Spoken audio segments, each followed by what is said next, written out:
Good morning, everyone. I continue to talk on this text, Opening the Hand of Thought. This is my teacher's book, and I was one of the translators of this book.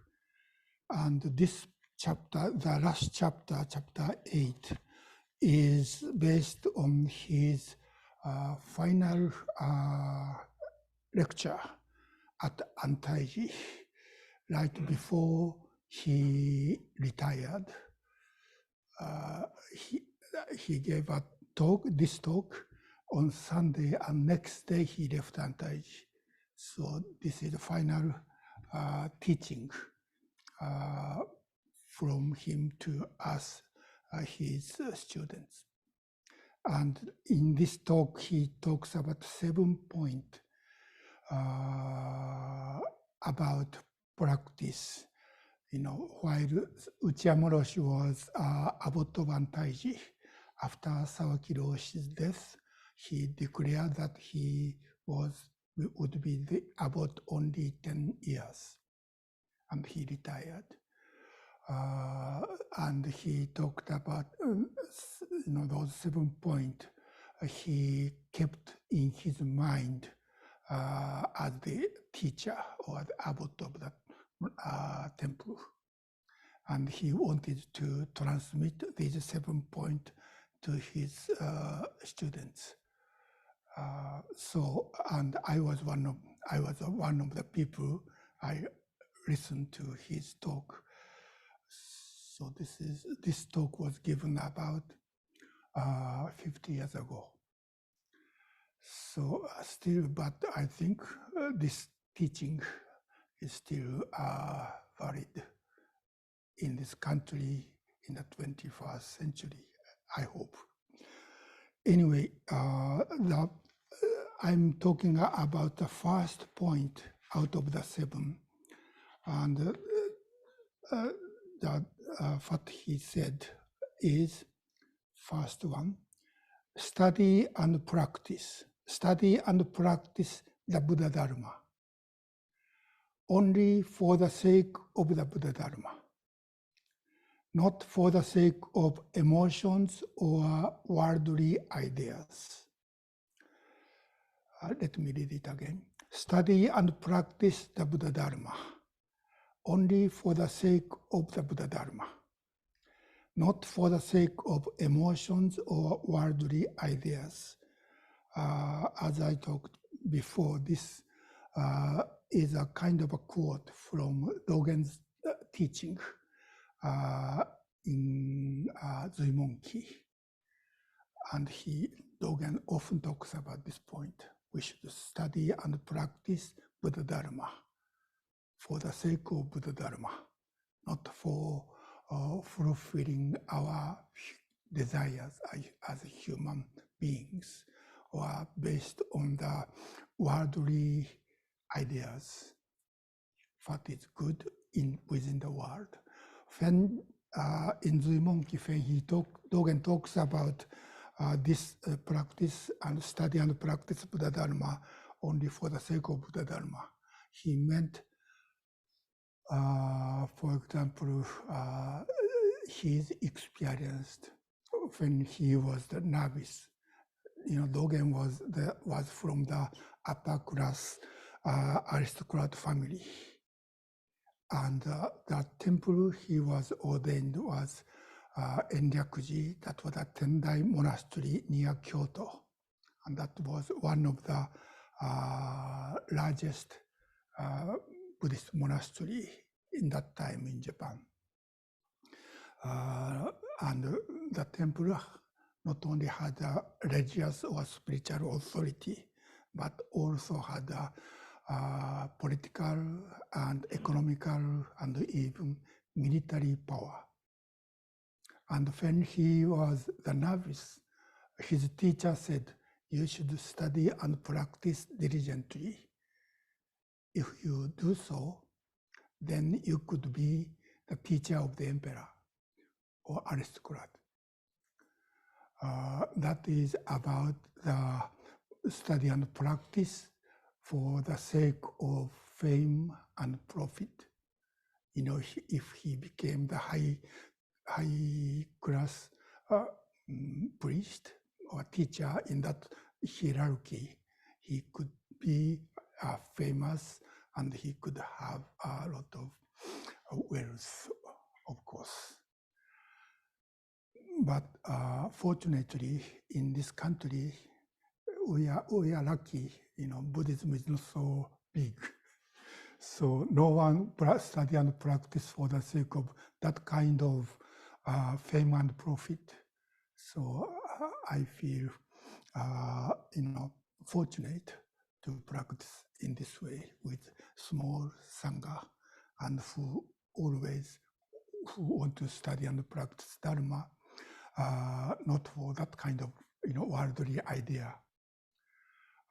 But still we have a danger to study and practice for our profit. It's not such a big profit, but fulfill our desire, our wish, or to improve ourselves. That is the point Uchiyama Roshi is going to talk. In this section, starting this chapter, starting page 139, if you have this text, after he introduced this saying, first point, first he discussed what is Buddha Dharma, first of all. And he quote one kind of a koan by Shito. Shito was Chinese Zen master, very important and well-known Zen master. If you are familiar with Soto Zen sutra book, Shito was, or Sekito in Japanese, was a person who composed Sandokai. Many Zen centers chant Sandokai every morning or every other morning.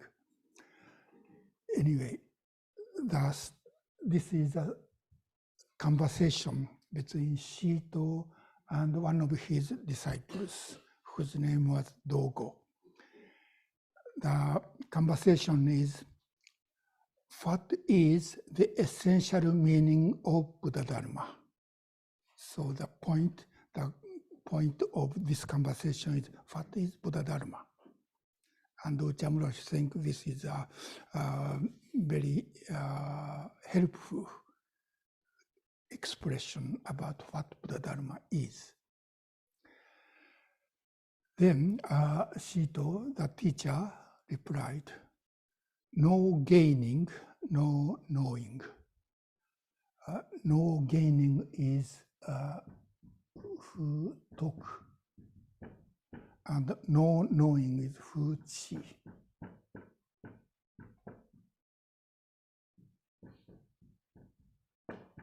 Fu toku and fu chi.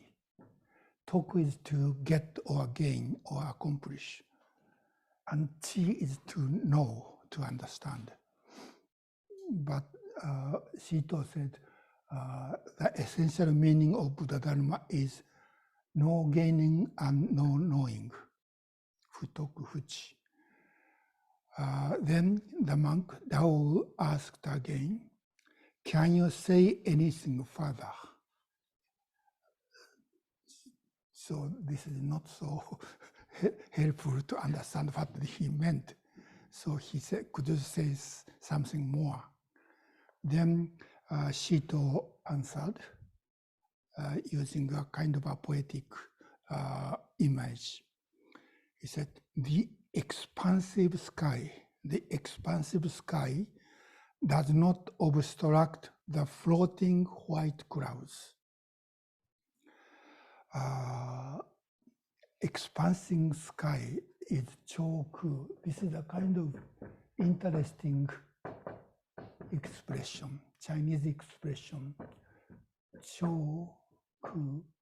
Shohaku means sky, and Shohaku, expansive sky, is big sky. But this ku, sky, also means emptiness. Same Chinese character, same word, also means emptiness. And we translate this cho as expansive, that means a space. But as a Chinese character, this cho means long. And this can mean not only space or distance, but also a time.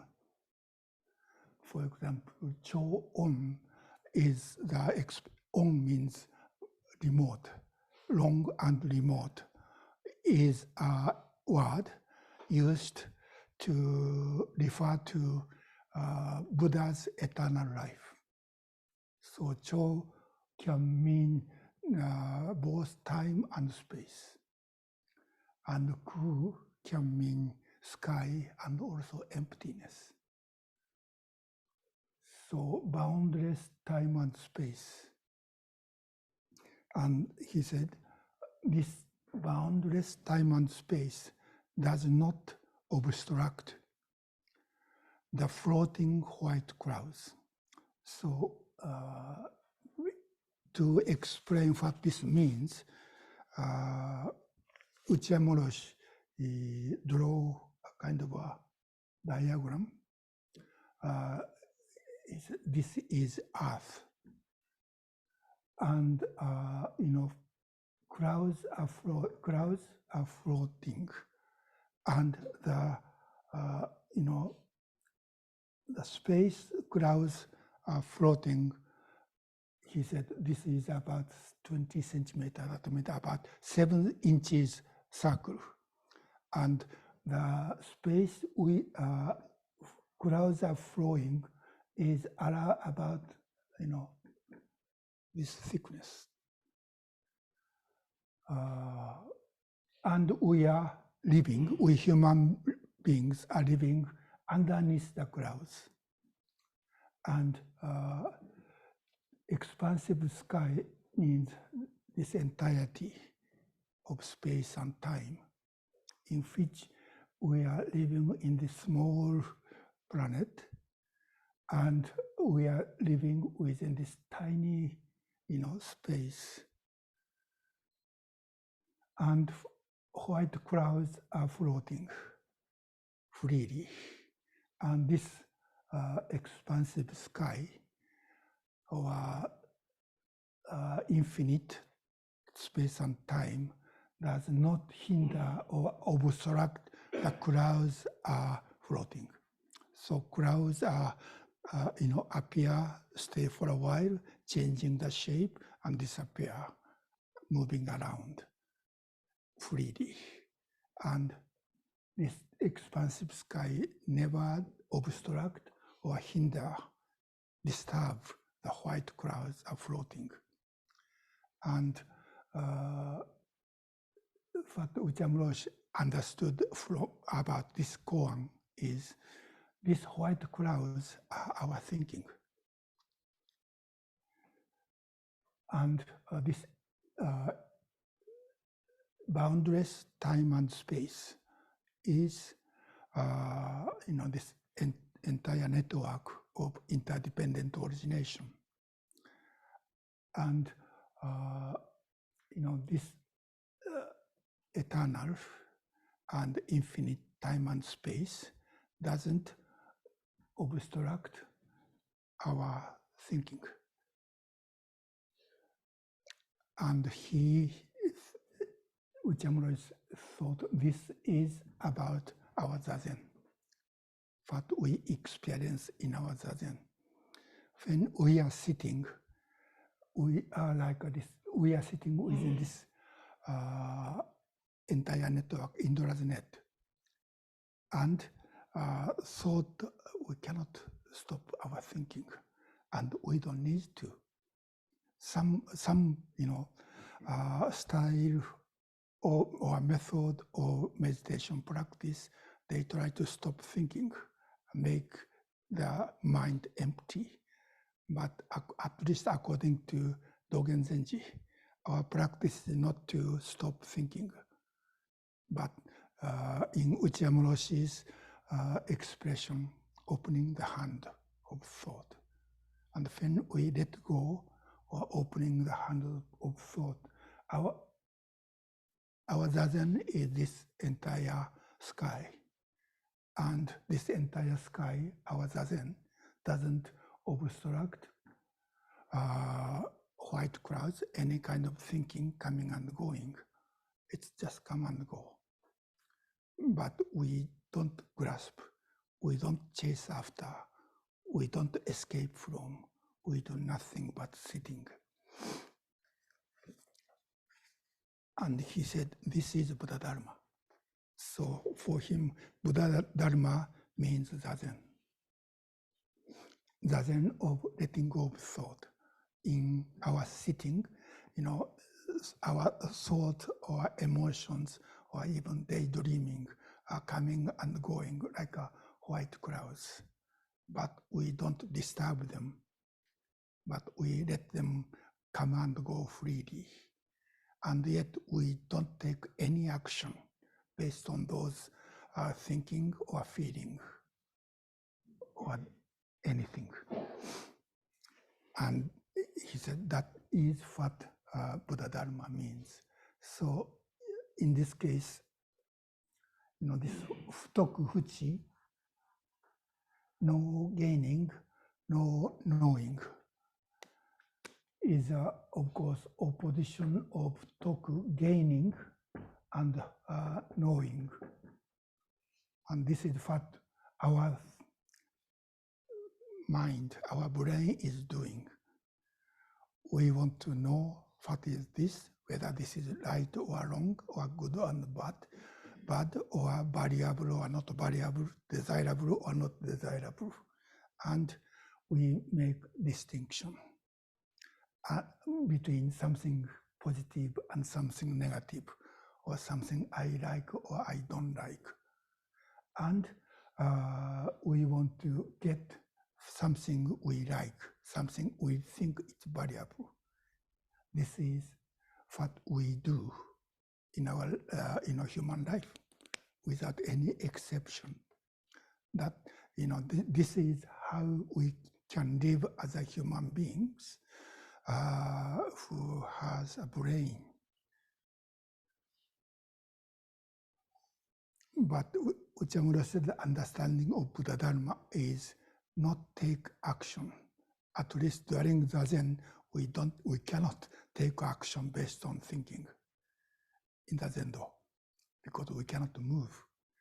But after we get out of the Zendo, we have to continue to make decision what we need to do, what we should not do.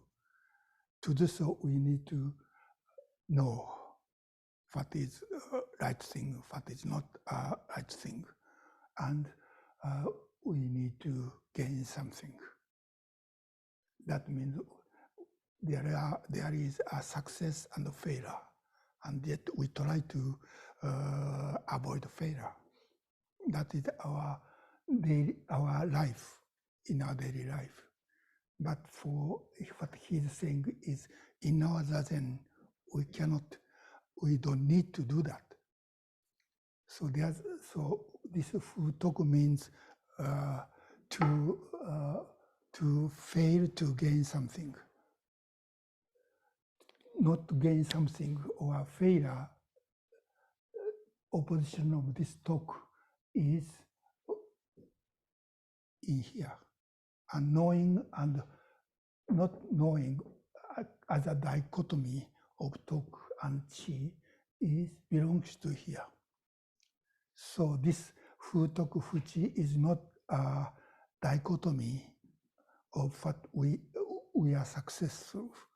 But this futoku, not gaining, means beyond gaining and losing. So this is not opposition. And this fuchi, not knowing, is not does not mean lacking the knowledge. Lacking the knowledge belongs to this life, our day-to-day life, fail to understand. So this Futoku and Fuchi said by Shito means beyond success or failure, beyond understanding and not understanding, or lack of understanding.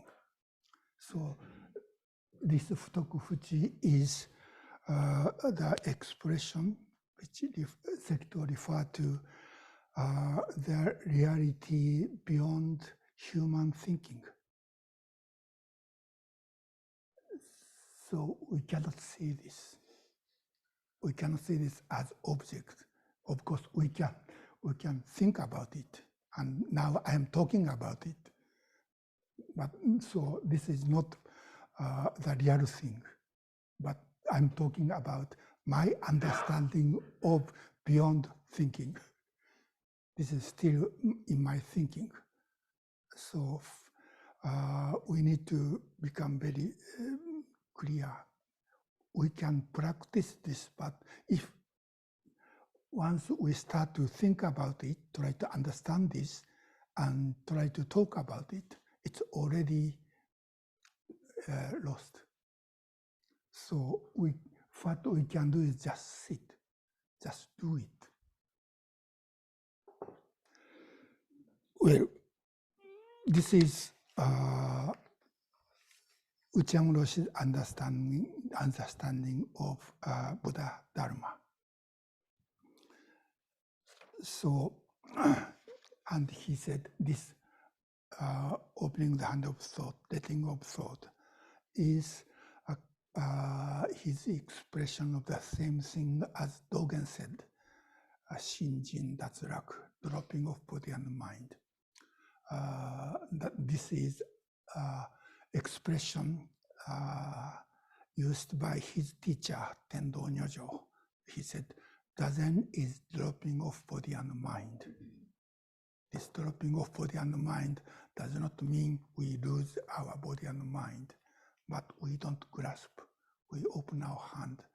Then our thinking about within this space, tiny space, below the clouds, is still working there. We don't neglect them. And yet, we are beyond that in our Zazen. And he said, this practice should be moment by moment. We cannot think if we practice hard enough or long enough and had attain certain experience or certain understanding, then after that, rest of our life, we are safe. We are completely free from our delusive thinking or desires. Somehow some people have that kind of idea about enlightenment or satori. But Uchiyama Roshi said that is not what Buddha Dharma meant. So we have to practice continuously. And Dogen Zenji expressed this continuous practice as Kosho Uchiyama, practice and realization are one. That means there's no such things called realization or enlightenment without practice. So we have to keep practicing moment by moment in this way and letting go of thought. This is what Uchiyama Roshi has been talking, and today I start to talk second paragraph of page 146. So as a conclusion of what he has been said, in the bottom of page 145, he says, therefore, instead of aiming at some ready-made enlightenment, ready-made fixed enlightenment, we should practice opening the hand of thought, letting go of thought, and just be aware of the vivid reality of life in every place and every moment. And he said, this is Buddha Dharma. So this is the conclusion of what Buddha Dharma is. And from this paragraph, second paragraph of this page 146, he said, then what is the meaning of practice, study and practice Buddha Dharma only for the sake of Buddha Dharma? What this means. I'd like to talk, if possible, talk 2 pages today. It's kind of dream, maybe not possible. But let me read paragraph by paragraph. He says, what does practicing Buddha Dharma only for the sake of Buddha Dharma means? As I said before, it means to practice opening the hand of thought. For example, we usually grasp the idea of life and death with our thinking mind. So we think about life and death within this realm, within our thinking. When they were young, they never thought about the fact that sooner or later they were going to die. But now, as they grow old and death is approaching, they suddenly remember. They get scared and agonize over what to do. They are seized with fear because they are only thinking about death. If about this, life and this are both just ideas in their heads. They assume that when a living being dies, it must be painful. Pondering life and death within the illusions they have fabricated throughout their lives, they become paralyzed from fear. In reality, life and death don't take place in our heads. They occur beyond human thought. Life and death occur beyond human thought. They occur where the hand of thought is open. So he talks about, many people don't think about death when they are young and healthy. They have more kind of desires and plans what to do in their lives. So they don't have time to think about death for many people. But when people become 50, 60, 70, they remember, sooner or later they need to die. And because they don't think about dying, and within this frame, in our thinking, life is positive and death is negative. And everything we like, everything we desire belongs to living. And we never thought of what this is, this could be. So to die means to lose everything we have been working hard for or achieved. We have to lose everything. So not only physical pain and emotional sadness, but this is a negation of what we are, what we have been doing. So within our thinking, life is desirable and this is not desirable. So it is very natural that we have fear and we don't know what's happening after death, so we have uncertainty. The ancient kings or emperors made a huge graves like a pyramid everywhere in the world. As a human civilization or culture, to the technology to build such a huge graves are really wonderful. But those great construction are based on about this thinking, about fear against death. So the kings, they want to, their life in this world could continue after death. So, that kind of things is happening within their thinking.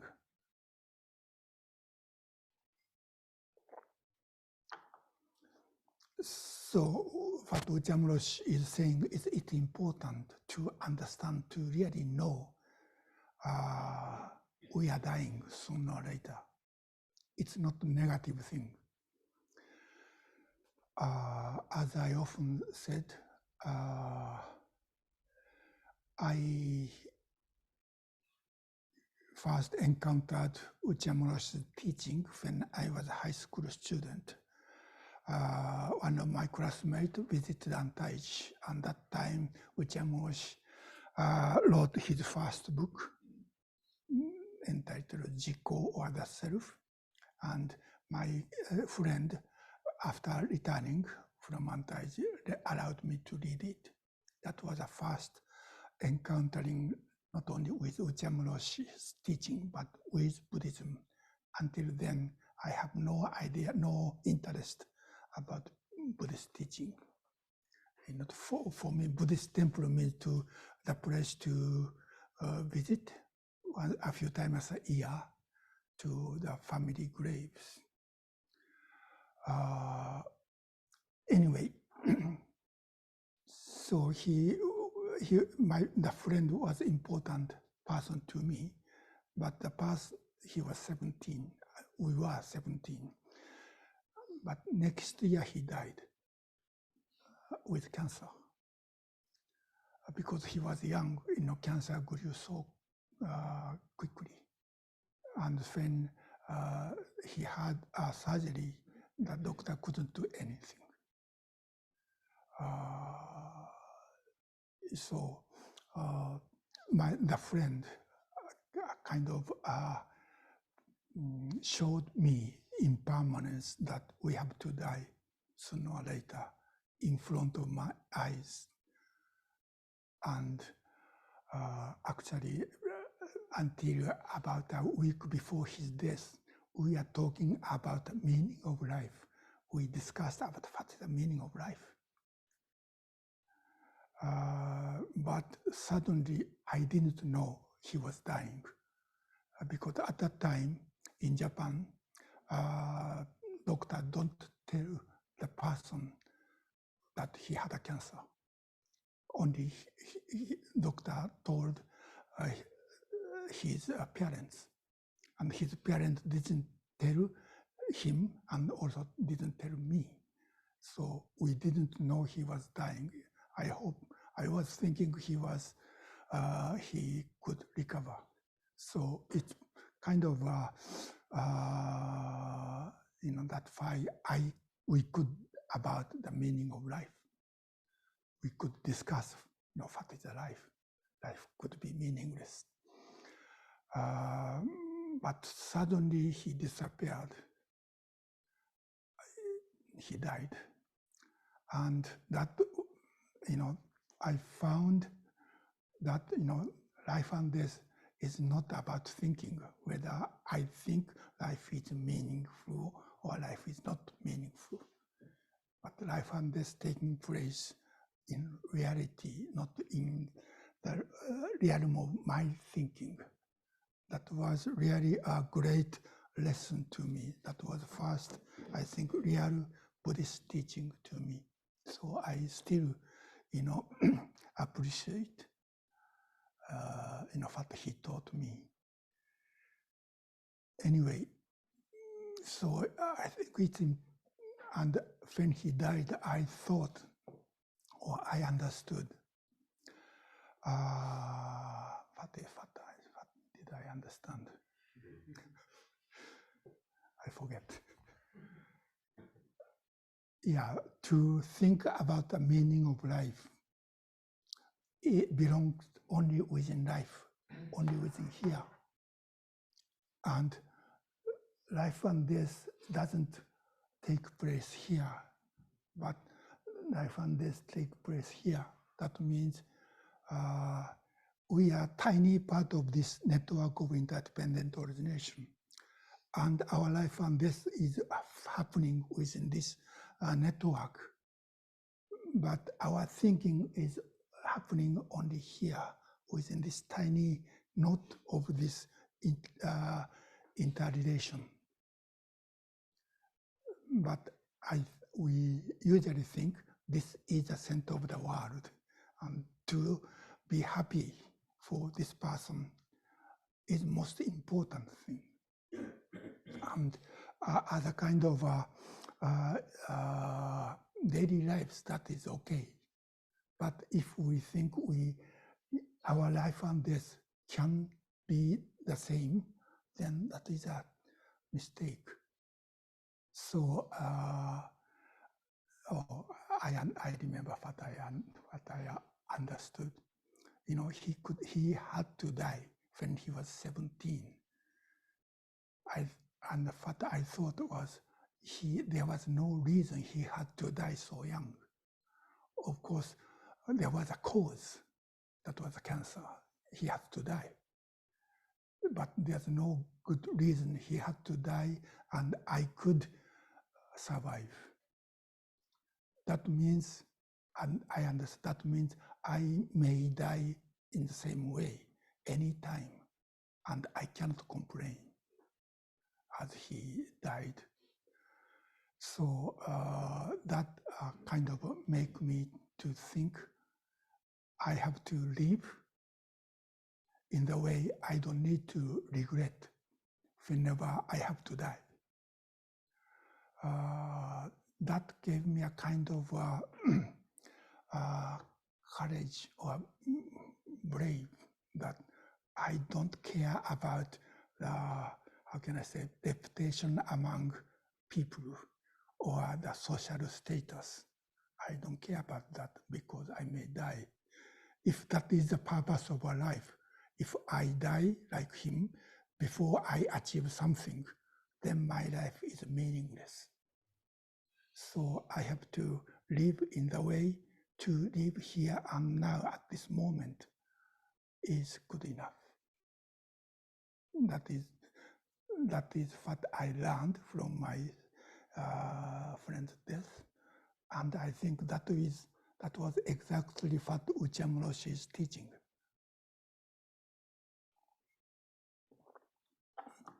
And I studied this way of viewing things, thinking about understanding the life and death.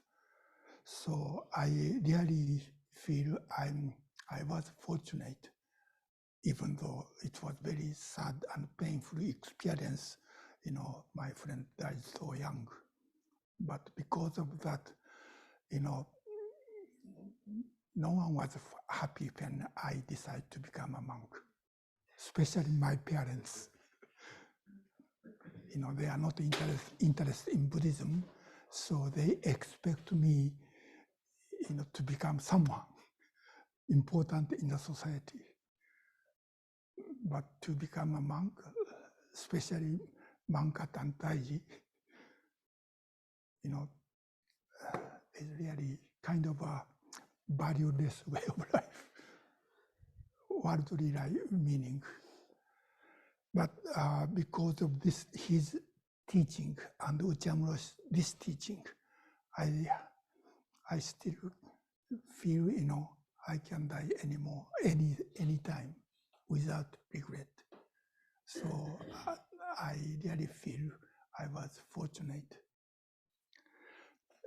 Anyway, so in this paragraph, he talks about, commonly, especially modern people, in modern society, this is hidden from our eyes. Last few years, because of pandemic and wars, allow us to think about life and death. It's a painful thing, but as a Buddhist teaching, it might be helpful for us to face our own life and death and to find what is a meaningful way of life, or how can we live without regret. Anyway, what Uchiyama Roshi is talking about in this paragraph is life and death doesn't taking place in this realm.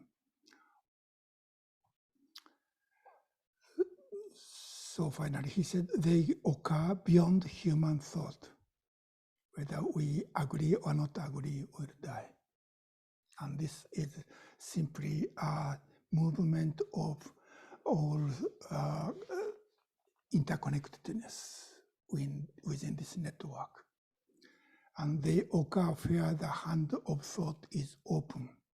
So where the hand of thought is open means we can experience, we cannot see this as an object, but we can be here, we practice here, that life and death is beyond our thinking.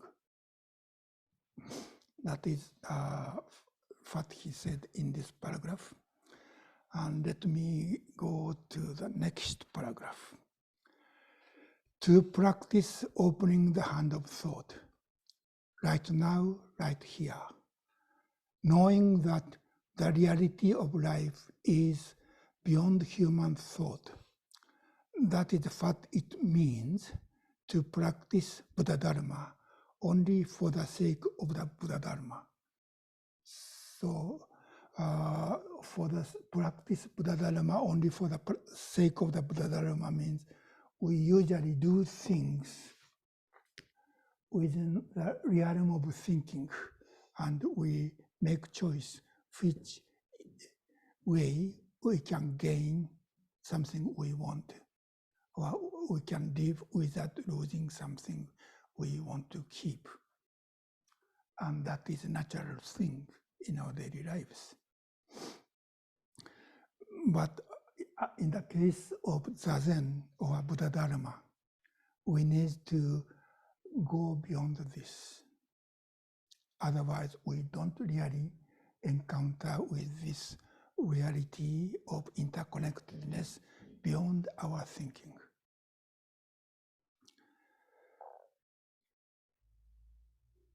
And he said, it is definitely not to practice letting go of thought for the purpose of gaining some utilitarian reward, something useful for me, for my personal benefit. Utilitarian reward conjured up in your head within our thinking, something we want or we desirable. That is what we practice Buddha Dharma or practice Zazen for fulfilling our desire or our wish. So conjured up in your head. If you practice Zazen to become healthy or tough or brave, you are going in an entirely wrong direction. when we start to study something like Buddhism or practice something like Zazen, often or almost always we have some problem, or we feel something wrong, or something is lacking. Otherwise, we don't have desire to study and practice this kind of thing. So, as a beginner, our kind of a purpose of our study and practice Buddhism or Zazen is to get out from this problem, or to gain something we feel or we wish we can be better person than who we are. So usually we have something negative, something we don't like at present condition. Therefore, we want to make change to be better person, or to make the condition better. Without these problems or this difficulty, this desire to become better, we cannot start to do anything. So this kind of teaching become a koan, kind of a koan. We have to always face. We study and practice as much as we can because of our kind of motivation that, I lack something. Therefore, if I study and practice, I become better. If I get that thing, then our life become better. And when almost always our motivation is that kind of, I feel something, therefore I need to gain something. But whenever we study this kind of teaching, it says it's not right. So we are always cautioned, your practice is not right. And in my case, it continued. That kind of situation continues about 10 years. After I became a monk, I practiced Zazen. I became a monk and practiced Zazen wholeheartedly. At least 10 sessions a year for 10 years. After that, I found, my motivation, my energy that allowed me to practice in such a way was my desire. That was a kind of a dead end to me. That means, I could practice because of this desire, this motivation. And when I found this motivation was the problem, then we don't know what to do. And it takes about a few months. At that time, fortunately, I was physical problems. After 5 years of hard work at Valenzendo in Massachusetts, when I went back to Japan, I couldn't practice Zazen so much anymore. So I thought I'm good for nothing, really good for nothing. Until then I understood Zazen is good for nothing. But at the moment, I felt my life was okay because I practiced something good for nothing. So our mind is really complicated, really subtly, twisted. So after going through such condition for a few months, I found, I don't need to practice. I don't need to practice in certain way, like a 5-day session every month. If I, my physical condition doesn't allow me, then I don't need to sit. And that is fine. After that, I kind of free from my motivation of practice. That means I don't rely on our Zazen practice, my Zazen practice, but I can practice. So Zazen practice is not something meaningful anymore to achieve my goal. But Zazen is good as itself, of itself. So that is another kind of understanding of good for nothing. Zazen is good, but for nothing. Zazen doesn't need to be good for something to achieve something or something to gain. But Zazen is good for nothing. That make me, how can I say? I felt I became free from my motivation. That means Zazen became something natural. I had the same experience when about walking.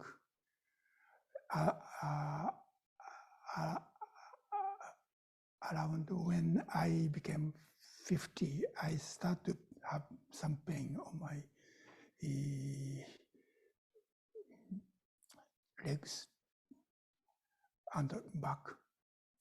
So in order to, how can I say, keep strength of my legs, I started to walk.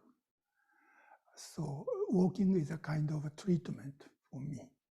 And I expected if I keep walking, then my body become healthier. And in certain degree, that is true. That is, but still, when I'm aging, still, my condition of my body is getting, all downhill. But at certain time, when I became about 60 years, I felt, now I can walk. And it's really grateful. So I found that walking is not to restore health, but walking is a good thing. Walking doesn't need to be good for something. But we always think fat is this good for. And if I think that's something, then I feel I find a motivation to do that. But otherwise, it's really difficult to find the energy to do something new or something, sitting in the Zen of, 14 hours a day is not an easy thing. But somehow we have to deal with it. Well, let me go one more paragraph. It's not so difficult. He said, a Westerner visiting Japan came to see me and asked if we could attain spontaneity through practicing Zazen. I thought it was a strange question. Someone told me that spontaneity was really popular among Americans who practice Zazen. This is 50 years ago, so maybe this is not so popular anymore. I suppose someone translated the Buddhist term Zenki as spontaneity. Zenki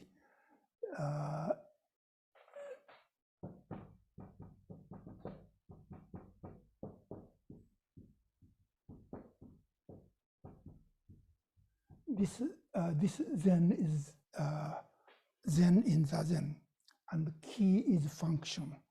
So Zen ki is like a function in Zazen, of Zazen, or in Zazen. This word is different from Dogen's favorite expression, Zenki.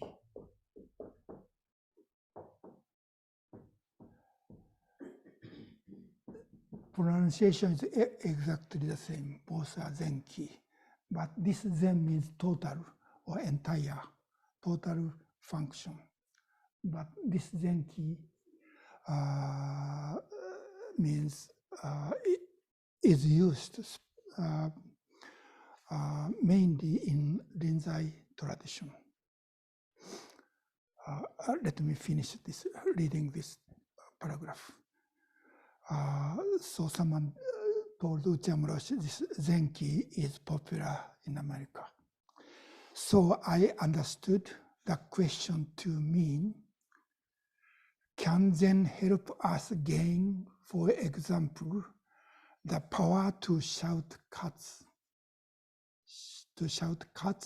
the way Rinzai did? If you read the Rinzai rock, the recorded saying of Rinzai, he was always shouting. Well, let me finish reading. I replied that I didn't need such pointless spontaneity, and that if you are really spontaneous, you don't need to chase after such nonsense.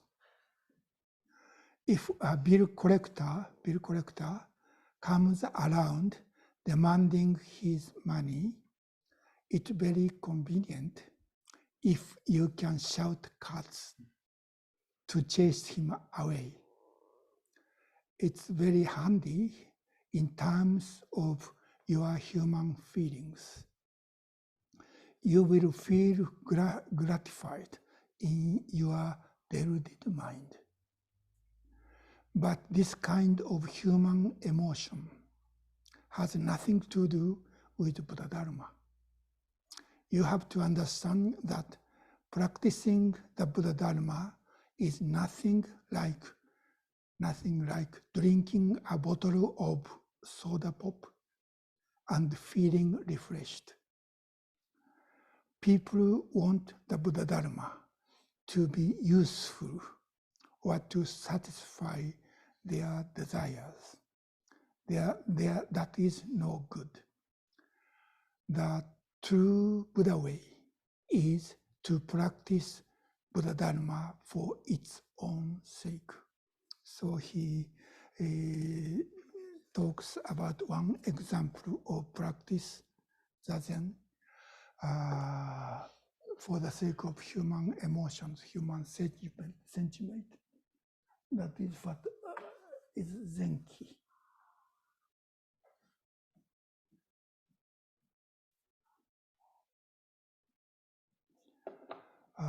This word Zenki is used, for example,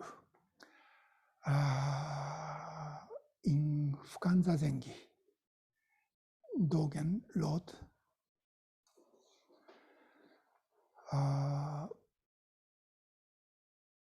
Buddhas and ancestors taught their students with a finger, a pole, a needle, or a mallet, and they transmitted the way with a whisk, a fist, a staff, or a shout. These actions cannot be understood by thinking or discrimination, nor known by practice to attain superhuman power. These are dignified conduct that are outside sound and form. These are nothing other than the standard which is prior to knowing and seeing. This expression, teaching, using a finger, a pole, a needle, or a mallet, these are things the master used to teach their student. There are examples of each thing, like a finger. One Zen master whoever gave him whatever questions, he just show a finger. I don't have time to talk about what this means. Or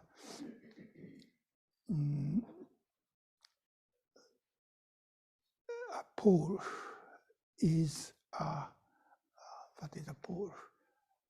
It's like a bamboo pole. And the needles in some story, teacher use a needle or a mallet, something to hit. Or transmit the way with a whisk. Whisk is, what is whisk?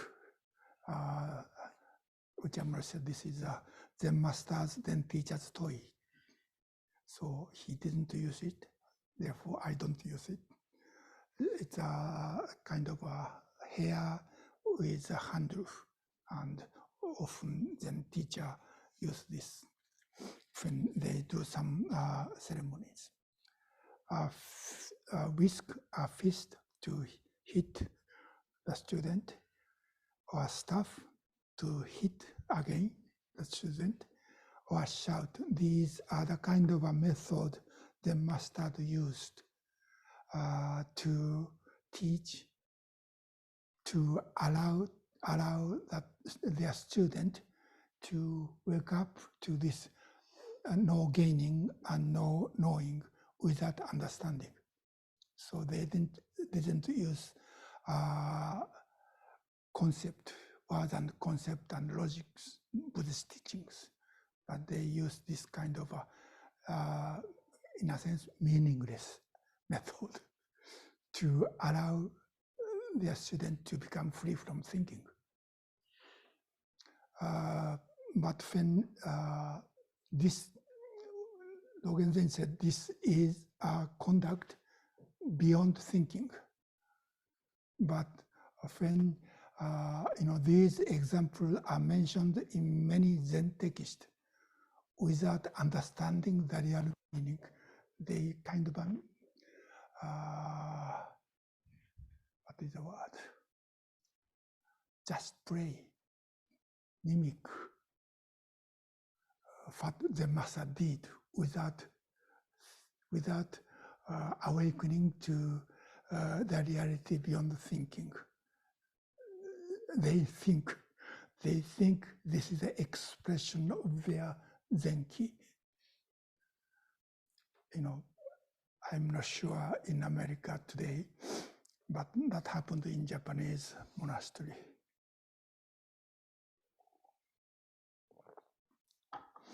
And they think that kind of direct actions without using thinking or words can be an expression of their awakening. But still they are thinking. That is the expression of beyond thinking. Well, it's already 11:17. I wish to talk 2 more paragraphs, but I don't think it's possible.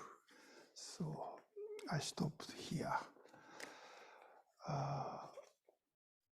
Is there any question or comment? Why don't we start the room, see if there's anybody that has a question or comment, and then we'll move to the gallery.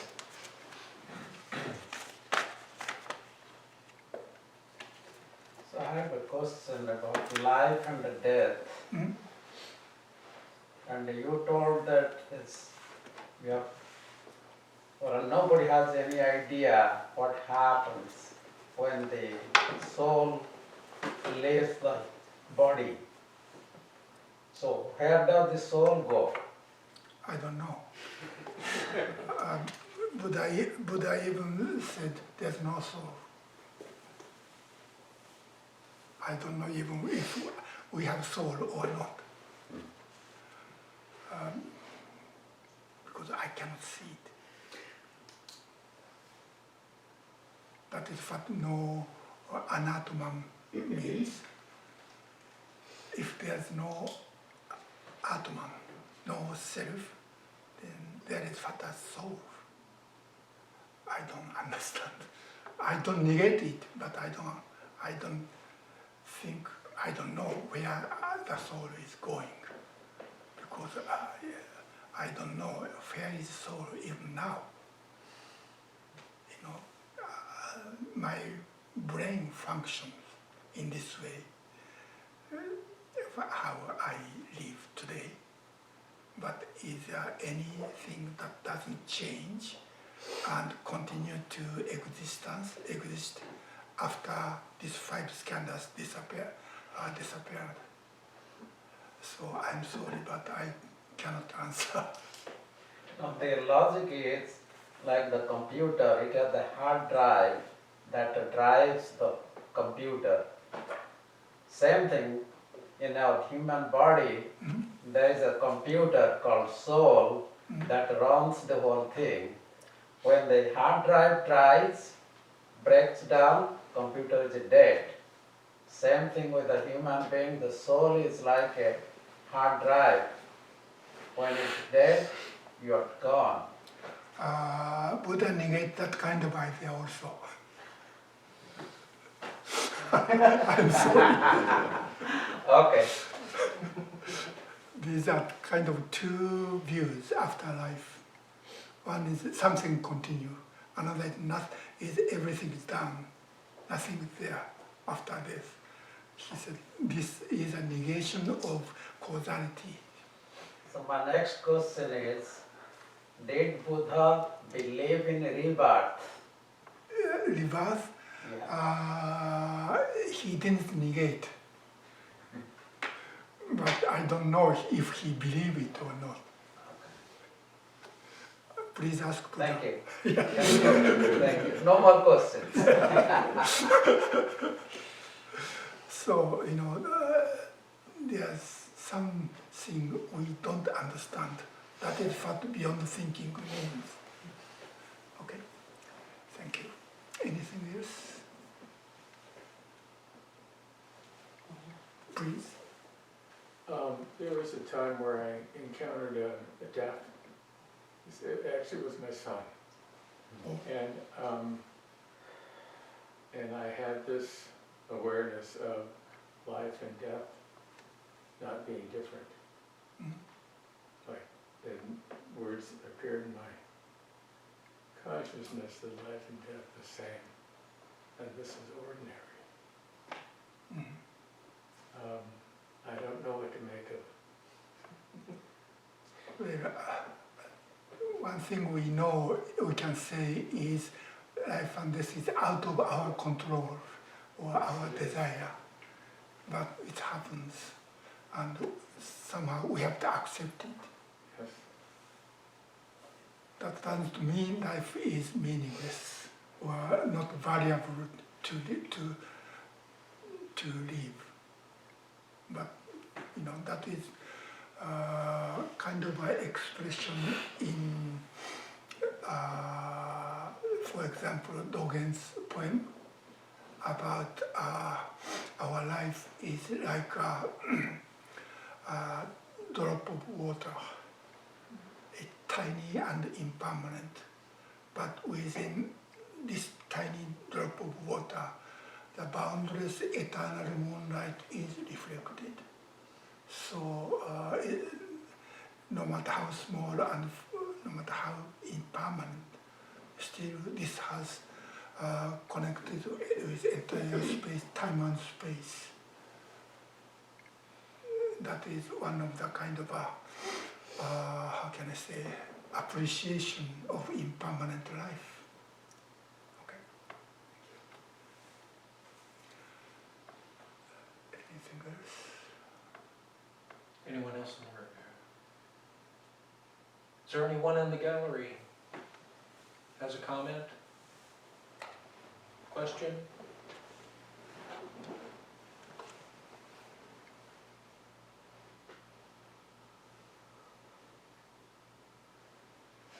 You covered a lot, Oji-san. Okay, thank you very much.